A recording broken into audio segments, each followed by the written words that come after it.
الحمد لله والصلاة والسلام على رسول الله، أما بعد. فهذه قصة حبيت أنقلها عن أنه الوالد هو سندك دائما.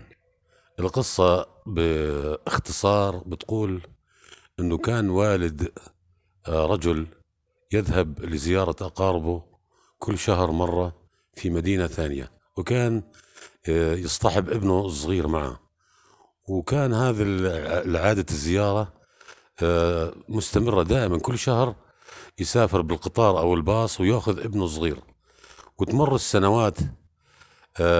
والولد أصبح شاب، لكنه أصبح شاب يعني 15 أو 16. ففي يوم طلب من والده أنه حكى له: يا والدي، أنا بدي أروح أزور أقاربنا لكن لوحدي. فوالده طبعا خاف عليه، فبعد ما يعني أقنع والده كتب له ورقة وحكى له: حطها بجيبتك، لا تقراها إلا إذا شعرت بخوف شديد أو شعرت بخطر.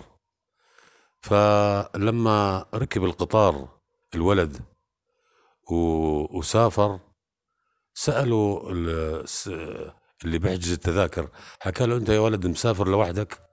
قال له: نعم. فالولد خاف من السؤال. لما جلس في القطار، ففي واحد شكله مرعب يعني، اطلع الولد ونظر للولد وقال له: يا ولد، انت مسافر لوحدك؟ قال له: مسافر لوحده. فصار يهز راسه وبين عليه الشر، فشعر الولد بخطورة ورعب، لكن تذكر آه كلام والده والورقة، فشال الورقة من جيبته وفتحها وقراها. الورقة ايش كان مكتوب فيها؟ قالوا: يا ولدي، انظر خلفك.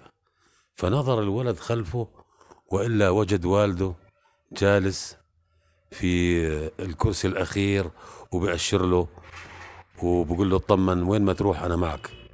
هذه العبرة، إنه الوالد دائما سندك، فحافظ على والدك وارضي والدك. وهذا، والحمد لله والصلاة والسلام على رسول الله.